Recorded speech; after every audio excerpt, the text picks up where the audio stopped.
അര മുരിങ്ങയ്ക്കയും കൂടെ ഈ ഏകദേശം വഴണ്ട ഉള്ളിയിലേക്ക് ഇട്ട് കൊടുക്കാം.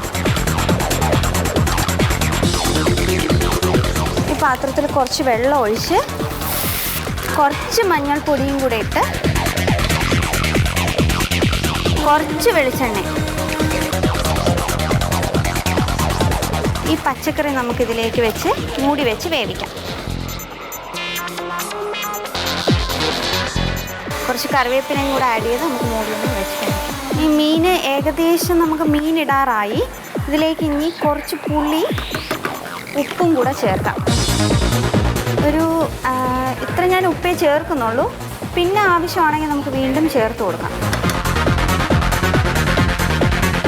ഇതിലേക്കൊരു 1/2 ടീസ്പൂൺ ഞാൻ മുളക് പൊടി ആഡ് ചെയ്തു. 1.5 സ്പൂൺ ഞാൻ ഫിഷ് മസാല ആഡ് ചെയ്യുന്നുണ്ട്. ഒരു 1/2 ടീസ്പൂൺ ഞാൻ മല്ലിപ്പൊടി ആഡ് ചെയ്യുന്നുണ്ട്. ഇത് നന്നായിട്ട് വഴറ്റിയിട്ട് നമുക്ക് കുറച്ച് പുളിവെള്ളം കൂടെ ആഡ് ചെയ്ത് ഈ മസാലയുടെ പച്ച ചുവ മാറുന്നവരെ ജസ്റ്റ് ഒന്ന് വഴറ്റാം. എന്നിട്ട് പുളിവെള്ളം കൂടെ ആഡ് ചെയ്യും. ഒരു 2 ടേബിൾ സ്പൂണാണ് ഞാൻ ഏകദേശം ഒരു 2 ടേബിൾ സ്പൂൺ പുളിവെള്ളമാണ് ആഡ് ചെയ്തത്. ഇനി വേണമെങ്കിൽ നമുക്ക് വീണ്ടും പിന്നെ ആഡ് ചെയ്യാം. തക്കാളിയുടെ പുളിയുണ്ട് പിന്നെ. ഇനി നമുക്ക് കുറച്ച് വെള്ളം ഒഴിച്ച് തിളപ്പിക്കാം. കുറച്ച് വെള്ളം ഒഴിച്ച് നന്നായിട്ട് തിളപ്പിക്കാം. ആ സമയം കൊണ്ട് നമുക്ക് ഉണക്കമീൻ ഒന്ന് നന്നായിട്ട് ക്ലീൻ ചെയ്യാം.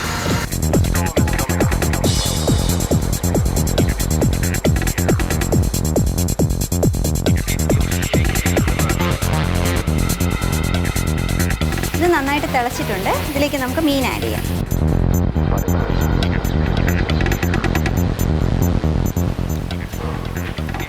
എന്നിട്ട് ഇത് നമുക്ക് മൂടി വെച്ച് ഒരു 1/2 അവർ വേവിക്കാം. സമയമുണ്ടോ എന്നറിയില്ല. 1/2 അവർ നല്ലൊരു 1/2 അവർ വേവിക്കാം. എന്നിട്ട് തേങ്ങാപ്പാൽ ഒഴിച്ച് നമുക്ക് ജസ്റ്റ് ഒന്ന് തിള വരുമ്പോൾ നമുക്കഞ്ഞി എടുക്കാം.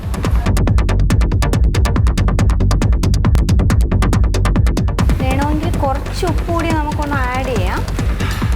ലേശം ഉപ്പ് കൂടി.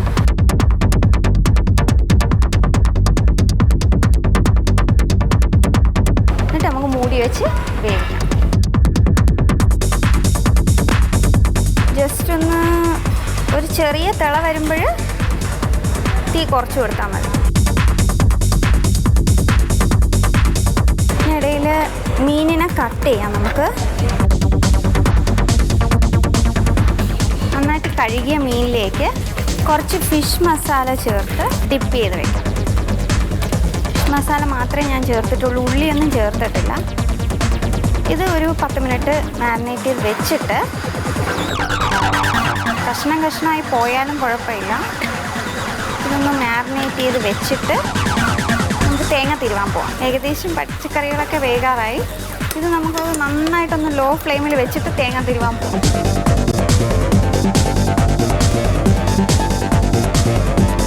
ഞാൻ കുറച്ച് തേങ്ങ എടുത്തിട്ടുള്ളൂ. എന്നിട്ട് ഞാനൊരു 6 ചെറിയ ഉള്ളി എടുത്തിട്ടുണ്ട്. ഈ തേങ്ങയും കൂടെ ഇട്ട്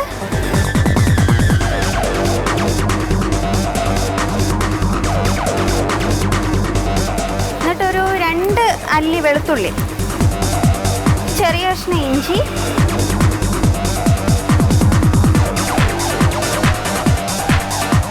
ഇത്ര ജീരകം, കുറച്ച് ജീരകവും കൂടെ ആഡ് ചെയ്തിട്ട് നമുക്കിതൊന്ന് ചതച്ചെടുക്കാം.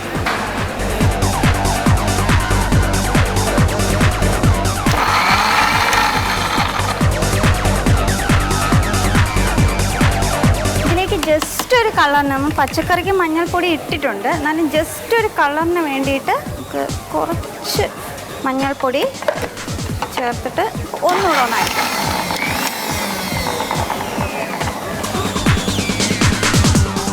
എന്നിട്ട് നമുക്കിത് അവിയലിലേക്ക് മിക്സ് ചെയ്ത് കൊടുക്കാം.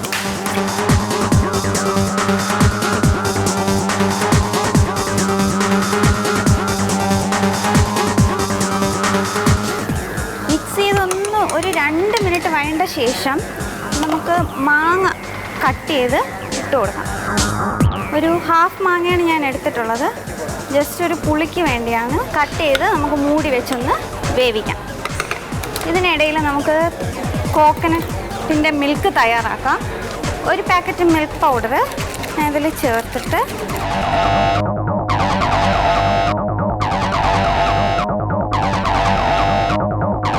ഒരു 2 പാക്കറ്റ് കോക്കനട്ട് മിൽക്ക് നമുക്കെടുക്കാം.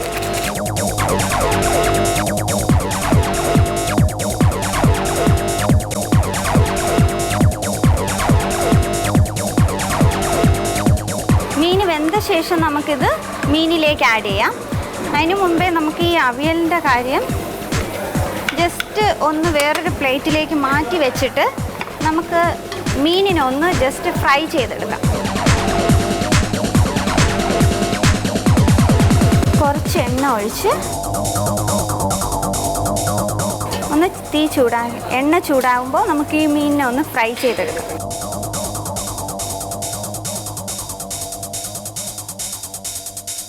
ചെറുതായിട്ടൊന്ന് ഫ്രൈ ചെയ്താൽ മതി.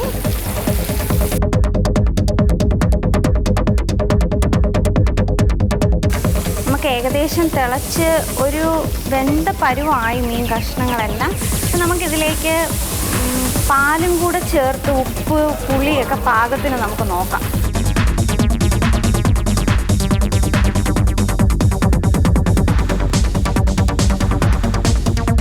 മീൻ ഉടയാതെ സൂക്ഷിക്കണം.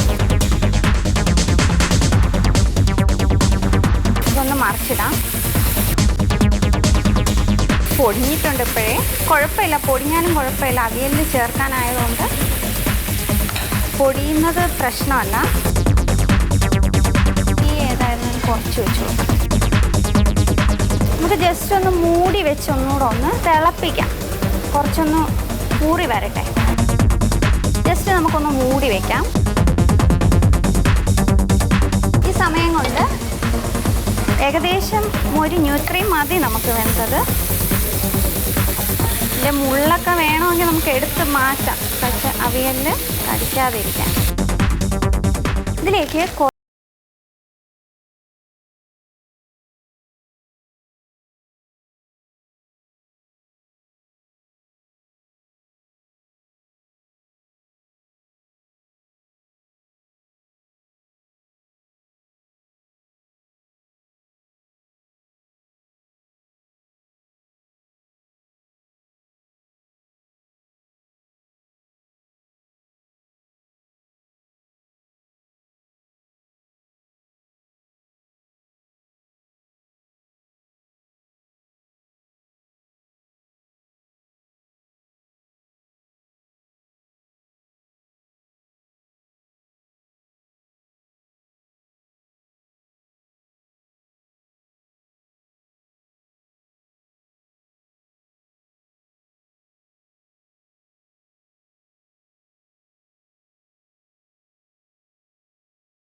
മീൻ അവിയൽ അണ്ടിപ്പരിപ്പൊക്കെ ഇട്ടിട്ടുണ്ട്. അപ്പോൾ ഈ ബാക്കി അവിയൽ മാറ്റി വെച്ചിരിക്കുന്നത് അത് ഇടുമോ? ഉപ്പ് ക്രമീകരിക്കാൻ വേണ്ടിയാ ബാക്കി അവിയൽ ഇത്രയും. അപ്പോൾ ഒരു മീനെ എടുത്തോളൂ. അത് ഒരു ഒന്നേ എടുത്തോളൂ. ഇത് നെമ്മീൻ വെച്ചിട്ട് സാധാ നാടൻ ഒരു തേങ്ങാപ്പാലൊക്കെ ഇട്ട് കുടംപുളി ഇട്ട കറിയാണോ? ഇല്ല, പുളി ഒഴിച്ച് സാധാരണ പുളി. മുരിങ്ങയ്ക്ക ഉണ്ടോ? മുരിങ്ങ. ഇത് കംഫർട്ടബിൾ ആണല്ലേ ഈ റൗണ്ട് മീൻ? ഇഷ്ടമാണ്. ഉണക്കമീൻ ഉണ്ടാക്കി നോക്കിയിട്ടുണ്ടോ അല്ലേ? ഈ ചുട്ട് എടുത്ത് ഈ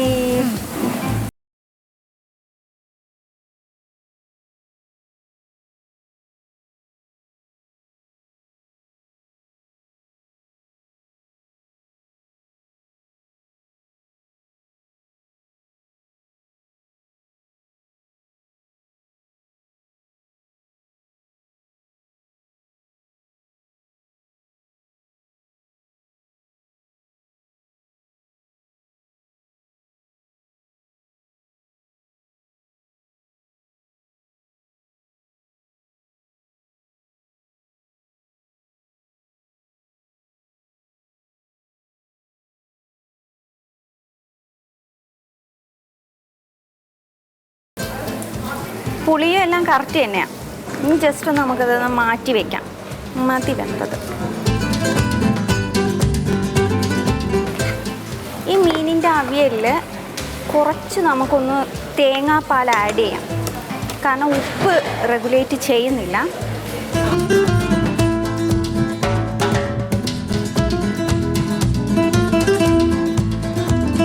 ഇതിലേക്ക് ഞാൻ ഒരു തേങ്ങ എടുത്തിട്ടുണ്ട്. ഈ പൊടിയായിട്ട് തന്നെ ഞാൻ ആഡ് ചെയ്യുന്നുണ്ട്.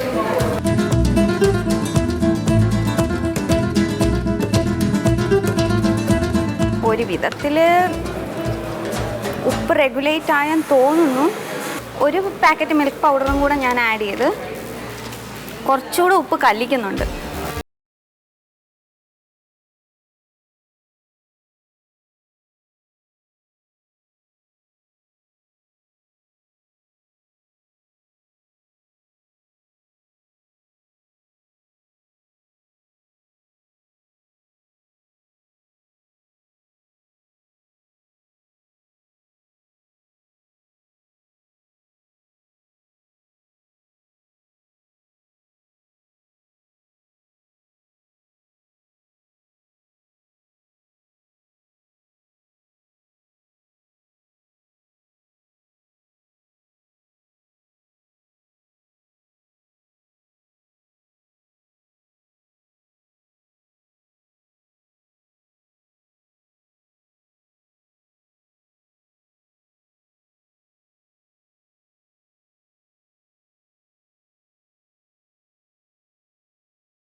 ഒരു തണ്ട് കറിവേപ്പിലയും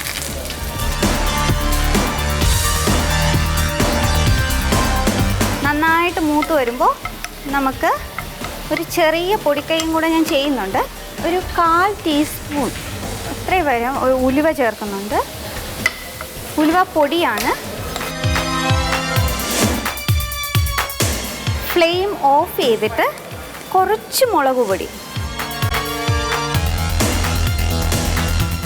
ഇത് നമുക്ക് ഒഴിച്ചു കൊടുക്കാം. പുറത്തൊഴിച്ചിട്ട് ജസ്റ്റ് പെട്ടെന്നൊന്ന് മൂടി വയ്ക്കണം. ആ ഫ്ലേവറെല്ലാം അവിയലിലേക്ക് നമുക്ക് ഏകദേശം വെന്ത് ചൂടായിരിക്കുന്ന അവിയലാണ്. ആദ്യം വെളിച്ചെണ്ണ ഒഴിച്ചിട്ടുണ്ട്. എന്നാലും ഒരു കുറച്ച് വെളിച്ചെണ്ണയും കൂടെ ആഡ് ചെയ്യാം. ഉപ്പ് ക്രമീകരിക്കാൻ വേണ്ടിയാണ്. ഉണക്കമീനിൽ നല്ല ഉപ്പ് കാണും. അതുകൊണ്ടാണ് ഈ എണ്ണ ഒരുപാട് ചേർക്കുന്നത്. ഉപ്പ് ക്രമീകരിക്കാൻ വേണ്ടി നമുക്ക് കുറച്ച് വെളിച്ചെണ്ണയും കൂടി ചേർക്കാം. എന്നിട്ട് ജസ്റ്റ് ഫ്ലെയിം ഓഫ് ചെയ്യുക.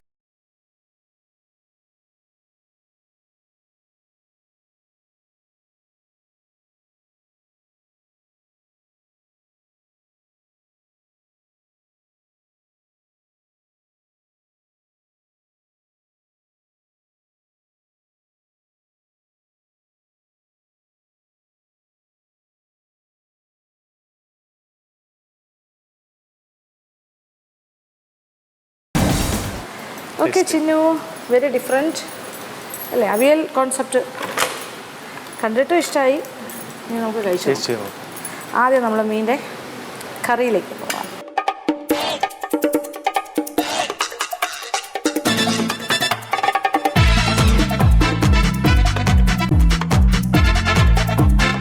കൊള്ളാം, വെരി നൈസ്. എല്ലാം കറക്റ്റായിട്ടുള്ള പുളി, എരിവ്, ഉപ്പ്, വെരി കറക്റ്റ്. ഇത് കുടംപുളി അല്ല, സാധാരണ പിഴിഞ്ഞ പുളിയാണ്. പക്ഷെ എന്നാൽ പോലും നോർമൽ മീൻ കറി അല്ല, ഡിഫറെൻറ്റ് മീൻ കറി. ഒരു കുടംപുളി ഇട്ട് വെച്ചൊരു മീൻ കറിയില്ലേ, പാലൊഴിച്ചൊക്കെ വെക്കുന്നത്, അതിൻ്റെ ആ ടേസ്റ്റ് തന്നെ കിട്ടിയിട്ടുണ്ട്. സാധാരണ രണ്ടാണല്ലോ നമ്മുടെ ഈ പിഴിഞ്ഞൊഴിക്കുന്ന പുളിയും കുടംപുളി. പക്ഷേ ദിസ് ഇസ് വെരി നൈസ്. ഇത് നമ്മൾ അടുത്ത് അല്ലേ ഉണക്കമീൻ്റെ അവിയൽ നോക്കാം.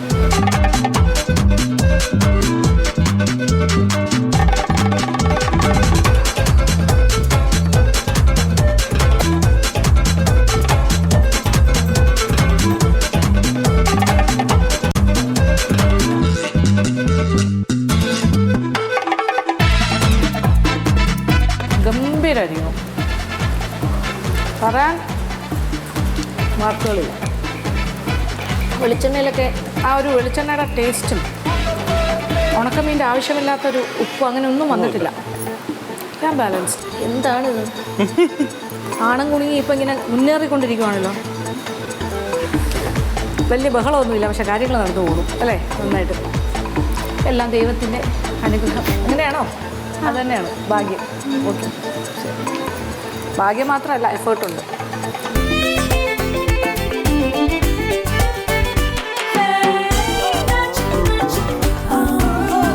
ടേസ്റ്റിംഗ് കഴിഞ്ഞപ്പോൾ വളരെ നന്നായിട്ടുണ്ടെന്ന് പറഞ്ഞു. വളരെ സന്തോഷമാണ്.